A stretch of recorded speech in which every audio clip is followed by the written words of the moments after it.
जी बच्चों अस्सलाम वालेकुम। So what we are starting today. अच्छा, हम लोगों ने माइक्रोबायोलॉजी ब्लॉक 8 पैरासाइटोलॉजी स्टार्ट की थी और इसमें मैंने आप लोगों को पहले जनरल इंट्रोडक्शन दी है and we were studying the intestinal and urogenital protozoa chapter number 51 from your recommended book Levinson. हम लोगों ने इंटेस्टाइनल स्टार्ट कर दिए थे। इसमें हम लोगों ने 3 ऑर्गेनिज्म बल्कि 2 ऑर्गेनिज्म के बारे में पढ़ना है।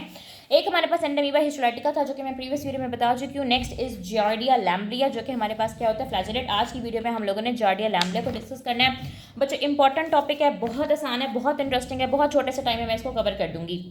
सो जार्डिया का दूसरा नाम हमारे पास ये कंप्लीट नाम क्या होता है, जार्डिया लैम्ब्लिया, या इसको जार्डिया ड्यूडिनालिस भी बोलते हैं, जार्डिया इंटेस्टाइनालिस भी बोलते हैं, क्योंकि ये ड्यूडिनम के अंदर जो है ना वो एक्सिस्टेशन कर रहा होता है, वहाँ पे इन्फेक्शन कॉज कर रहा होता है, इसलिए इसका नाम है जार्डिया ड्यूडिनालिस या लैम्ब्लिया, जार्डिया लैम्ब्लिया के नाम से ज़्यादा जाना जाता है। अब इसकी डिजीज़ का क्या नाम है, जार्डियासिस। बहुत आसान सी, ठीक है। अमीबा हमारे पास अमीबिक डायसेंट्री कॉज कर रहा था, ये जार्डिया है तो जार्डियासिस कॉज करता है। अब इसके लाइफ साइकिल के अंदर सेम हमारे पास 2 स्टेजेस होते हैं बच्चों। ये ट्रोफोसाइट की फॉर्म में भी एग्जिस्ट करता है, सिस्ट की फॉर्म में भी एग्जिस्ट करता है। और आपको पता है जो हमारे पास ट्रांसमिशन होती है वो सिस्ट के थ्रू होती है, जो एक्टिव और फीडिंग फॉर्म होती है वो हमारे पास ट्रोफोसाइट होती है। बट मैं पहले भी आपको बहुत दफ़ा बता चुकी हूँ। अब इसके जो ट्रोफोसाइट होते हैं ना बच्चों, उनके बारे में खास बात ये कि इनकी शेप इंपॉर्टेंट है।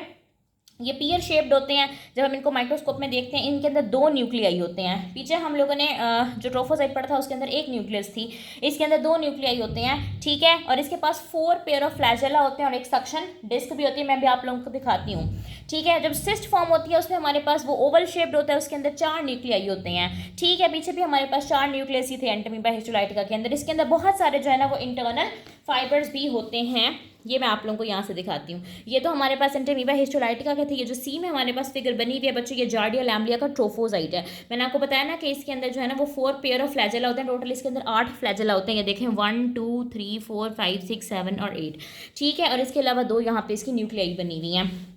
और ये हमारे पास बच्चों जार्डिया लैम्ब्लिया को जो डी में बना हुआ है ये इसका सिस्ट आ जाता है। इसके अंदर देखिए बहुत सारे इंटरनल फाइबर्स हैं और इसके अंदर 4 न्यूक्लियाई भी हैं। सो बच्चों ये पिक्चर्स जो है ना ये आप लोगों के ऑस्पी पॉइंट ऑफ व्यू के लिए हाथ से इंपॉर्टेंट है, तो ये आप लोगों ने तैयार करनी है, ठीक है। अच्छा बच्चों मैं एक अनाउंसमेंट आप लोगों को बताना चाहती हूँ कि इससे पहले मैंने मेजर्स का सेशन लिया था, अल्हम्दुलिल्लाह वो बहुत अच्छा गया था, जुलाई में मैंने लिया था।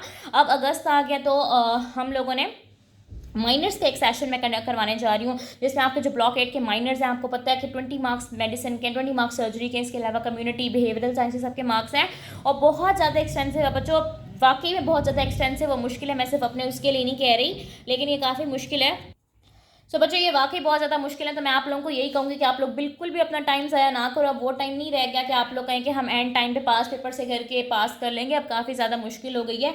और ब्लॉक 8 मैं आप लोगों को बताऊंगी आप लोगों का अब तक का सबसे ज़्यादा मुश्किल ब्लॉक होने वाला है, लेकिन आप लोगों ने परेशान नहीं होना, जब तक मैं हूँ मैं आप लोगों को इंशाल्लाह इसको आसान करके बताऊंगी, ठीक है। तो back to our topic, जार्डिया lamblia जो है वो हमारे पास क्या कॉज कर रहा होता है, जार्डियासिस कॉज कर रहा होता है। ट्रोफोसाइट और सिस्ट फॉर्म में ये एग्जिस्ट करता है और उन दोनों के डिफ्रेंशिएटिंग फीचर्स भी मैंने आप लोगों को बता दिए हैं। अब इसकी पैथोजेनेसिस आ जाती है बच्चों, ट्रांसमिशन इसकी किस तरह से हो रही होती है। जैसे जहाँ पे भी सिस्ट का वर्ड होगा वो of course cyst he transmission के अंदर इन्वॉल्व होगा।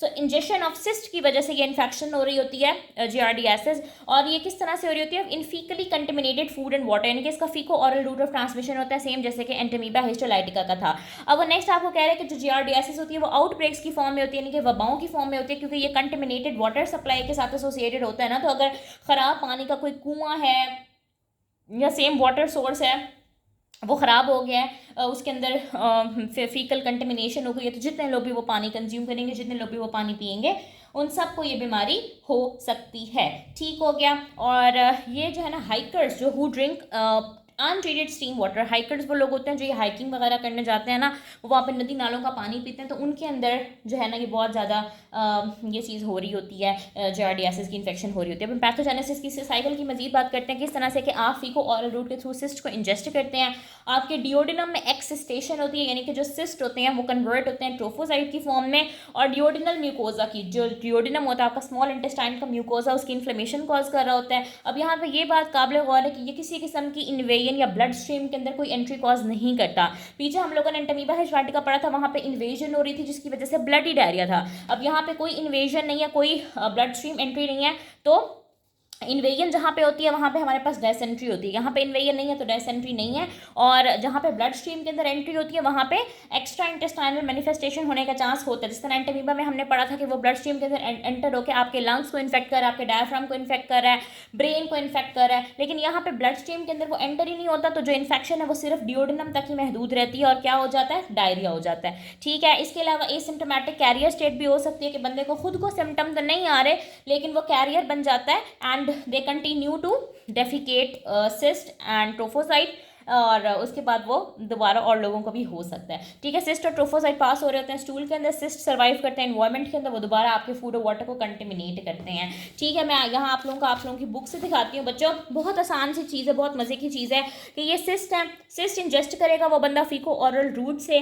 ठीक है, या एनल ऑरल रूट से, और उसके बाद डिओडिनम के अंदर जा करना एक्सिस्टेशन होगी, इन्फ्लेमेशन होगी, वाटरी डायरिया होगा। इसके अंदर कोई इन्वेजन नहीं होती, कोई ब्लड स्ट्रीम के अंदर ये नहीं जाता। उसके बाद जो ट्रोफोसाइट और सिस्ट होंगे वो स्टूल के अंदर पास होंगे और अगेन वो आपके इन्वायरमेंट को कंटेमिनेट करेंगे, आपके खाने और पानी को जो है ना इन्फेक्ट करेंगे और यहाँ से वो आपके अंदर जा सकता है। इस तरह से आप लोगों की बुक के अंदर थोड़ी बहुत डायग्राम्स बनी हुई हैं इसकी, बाकी जो मैंने आप लोगों को चीज़ें दिखा दी हैं। अब इसके क्लिनिकल फीचर्स के ऊपर आते हैं बच्चों। क्लिनिकल फाइंडिंग क्या होती है बच्चों, ये watery non bloody foul smelling diarrhoea cause करता है। ये बात आप लोगों ने यहाँ से याद रखनी है कि ये वाटरी नॉन ब्लडी और फाउल स्मेलिंग डायरिया कॉज कर रहा होता है। इसके अलावा नॉजिया यानी कि मतली होती है, फ्लैटुलेंस गैस का बनना, एनोरेक्सिया भूख नहीं लगती, एब्डोमिनल क्रैम्प्स होते हैं। इसके अंदर फीवर नहीं होता। ठीक है बच्चों, इस इन्फेक्शन के अंदर फीवर नहीं होता। अच्छा, एक और बात आप लोगों ने यहाँ पे याद रखनी है कि जो जार्डिया लैम्बलिया होता है ना, ये हमारे पास मैल एब्जॉर्प्शन सिंड्रोम कॉज कर रहा होता है। ठीक है, ये बेसिकली स्टिएटोरिया होता है, यानी कि आपके जो स्टूल होता है ना उसके अंदर बहुत ज़्यादा मिकदार में फ़ैट और कुछ मिकदार में प्रोटीन रिलीज़ हो रही होती है। ठीक है, तो वो जो स्टूल्स होते हैं दे आर वेरी ग्रीजी और इसी की वजह से जो है ना उसके अंदर स्मेल भी बहुत ज़्यादा होती है। हार्ड टू फ्लश स्टूल्स होते हैं, तो ये मैल एब्जॉर्प्शन कॉज कर रहा होता है। ये बेसिकली अभी मैंने ब्लॉक एग्जाम दिया तो वहाँ पर इस तरह से ये सवाल आया हुआ था, तो मैंने कहा मैं आप लोगों को यहाँ पर भी बता देती हूँ। आप लोगों की बुक के अंदर भी लिखा हुआ है वैसे मैल एब्जॉर्प्शन और protein and fat he cause कर रहा होता है। अच्छा, अब इसका रिस्क फैक्टर क्या होता है, यानी किन लोगों के अंदर ज़्यादा चांस है ये डिजीज़ होने का। तो बच्चों जिन लोगों के अंदर IgA की डेफिशिएंसी है उनके अंदर ज़्यादा चांस होता है, जो मेल होमोसेक्सुअल्स हैं। इसके अलावा डे केयर सेंटर और मेंटल हॉस्पिटल के अंदर इसका आउटब्रेक होने का चांस ज़्यादा होता है। लैब डायग्नोसिस की बात करें तो बच्चों हम स्टूल का एग्जामिनेशन ही करा रहे होते हैं। जाहिर है जो क्लिनिकल फाइंडिंग है वो डायरिया की, तो उसके अंदर स्टूल का एग्जामिनेशन होगा। स्टूल में आपको ट्रोफोसाइट या सिस्ट मिल रहे होंगे और फॉर्म्ड स्टूल्स के अंदर ऑफ कोर्स आपको जाएगा एसिम्प्टोमेटिक कैरियर, उसको कोई सिम्टम नहीं है लेकिन अगर वो अपना टेस्ट करा ले, जैसे ऐसी घर से कोई टेस्ट करा रहा हो तो बंदा साथ लेके चलो मैं भी टेस्ट करा लेता हूँ, उसके फॉर्म स्टूल्स में जो है ना वो सिस्ट मिल सकते हैं। ठीक है, और डायरियल स्टूल के अंदर जो है ना वो ट्रोफोसाइट या सिस्ट या दोनों मिल सकते हैं, और जो फॉर्म्ड स्टूल्स होंगे उसके अंदर सिर्फ सिस्ट मिलेंगे एसिम्प्टोमेटिक कैरियर के अंदर। इसके अलावा एलाइजा टेस्ट भी करा सकते हैं जार्डिया के एंटीजन को डिटेक्ट करने के लिए। एक बहुत इंपॉर्टेंट टेस्ट बच्चों इसका है स्ट्रिंग टेस्ट। ठीक है, स्ट्रिंग नाम से पता चल रहा है कि स्ट्रिंग हम किसको कहते हैं, एक रस्सी समझ लें आप जो है ना उसको कह रहे होते हैं हम लोग, या तार समझ लें। इसमें क्या करते हैं बच्चों बेसिकली कि जब बाकी टेस्ट हमारे पास नेगेटिव आ रहे हो लेकिन सिम्टम परसिस्ट कर रहे हो तो हम इसको किस तरह से डायग्नोज करेंगे कि हम एक स्ट्रिंग का टुकड़ा लेते हैं, एक वेटेड पीस ऑफ स्ट्रिंग लेते हैं और उसको मुंह के थ्रू डालते हैं यहाँ तक कि वो डिओडिनम तक पहुँच जाए। ठीक है, वहाँ पर क्या होता है कि अगर आपकी इंटेस्टाइन के अंदर अगर ट्रोफोसाइट्स होंगे, अगर ये ऑर्गेनिज्म होगा तो ट्रोफोसाइट्स होंगे वो स्ट्रिंग के साथ अटैच हो जाएंगे, चिपक जाएंगे, और फिर आप वापस स्ट्रिंग निकाल के उसका एनालिसिस करेंगे तो अगर आपको वहाँ पर मिल रहे हैं ट्रोफोसाइट तो इसका मतलब ये कंफर्मेटरी टेस्ट है। अच्छा, ये स्ट्रिंग टेस्ट बहुत ज़्यादा इंपॉर्टेंट है, ये अक्सर पूछ लेते होते हैं। ठीक है, उसके बाद हमारे पास बस यही इतना ही था। मैं आप लोगों को एक दफ़ा रिवाइज करा देती हूँ, इसके हाई यील्ड पॉइंट्स बता देती हूँ। सो जार्डिया हमारे पास क्या है बच्चों, इंटेस्टाइनल प्रोटोजोन है, इसको जार्डिया लैम्बलिया ड्यूटेनालिस या इंटेस्टाइनालिस कह रहे होते हैं। जार्डियासिस कॉज कर रहे होते हैं, इसके दो स्टेजेस होते हैं, ट्रोफोसाइट होता है, सिस्ट होता है। ट्रोफोसाइट मैंने आपको दिखाया पियर शेप्ड होते हैं, 2 न्यूक्लाई होते हैं, 4 पेयर ऑफ फ्लैजेला और सक्शन डिस्क होती है। सिस्ट हमारे पास ओवल शेप्ड होते हैं, इसके 4 न्यूक्लाई होते हैं, 7 इंटरनल फाइबर्स होते हैं। पैथोजेनेसिस किस तरह से हो रही होती है कि आप इसको इंजेस्ट करते हैं फीकल ऑरल रूट के थ्रू। एक्सिस्टेशन होती है डिओडिनम के अंदर, कोई सी किस्म की कोई इन्फ्लेमेशन, इन्वेजन या ब्लड स्ट्रीम की एंट्री नहीं होती, डायरेक्ट सिर्फ डायरिया होता है। डायरिया कैसा होता है, हमारे पास फाउल स्मेलिंग ग्रीजी स्टूल्स होते हैं, वाटरी स्टूल्स होते हैं। Nausea, anorexia, flatulence, abdominal cramps, malabsorption syndrome, fever नहीं होता। फिर इसके हमने लैब डायग्नोसिस पढ़ी, इसके अंदर आप लोगों ने स्ट्रिंग टेस्ट को याद रखना है। अब मैं आप लोगों को कुछ हाई यील्ड पॉइंट्स बताती हूँ जार्डिया के, जो एग्जाम में आपको टेस्ट किया जा सकता है। सबसे पहले तो ये आउटब्रेक्स की फॉर्म में होता है, हाइकर्स फ्रीक्वेंटली अफेक्ट होते हैं, कोई इन्वेजन कोई ब्लड स्ट्रीम की एंट्री नहीं होती, watery non bloody foul smelling diarrhoea malabsorption cause कर रहा होता है, फीवर एब्सेंट होता है, और स्ट्रिंग टेस्ट। ये 6-7 पॉइंट्स हैं जिससे आपको MCQs आ सकते हैं। ठीक है, बहुत सारे बच्चे एमसीक्यूज़ को लेके बहुत परेशान हैं, माइक्रो याद नहीं हो रही, फार्मा याद नहीं हो रही। बच्चों आप लोगों ने एक चीज़ याद रखनी है, एमसीक्यूज़ के लिए पढ़ना और होता है, एससीक्यूज़ के लिए पढ़ना और होता है।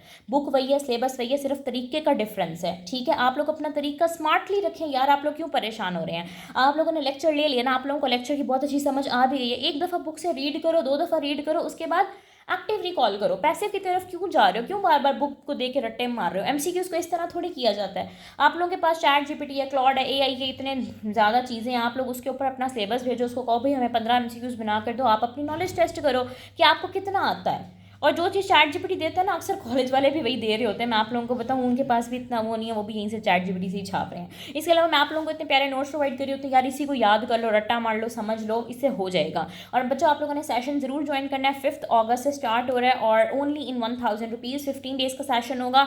और इंशाल्लाह आप लोगों को बहुत अच्छा लगेगा और आप लोग बहुत सेटिस्फाई हो जाओगे, आप लोगों की तैयारी नेक्स्ट लेवल की हो जाएगी। हम लोग वो बच्चे जब तक कोई सर पे ना रखे ना बंदूक, हम लोग पढ़ते ही नहीं है। मैंने एक रील भी देखी थी, उसमें वो कोकिला आंटी होती हैं, वो गोपी से पढ़वा रही होती है। मैं कहती हूँ मुझे भी कोई ऐसा बंदा चाहिए जो मुझे ऐसे पढ़ाए। तो आप लोगों ने परेशानी होना चाहिए, चैनल को जरूर सब्सक्राइब करना, अपने फ्रेंड्स के साथ शेयर करना। थैंक यू वेरी मच, अल्लाह हाफिज़।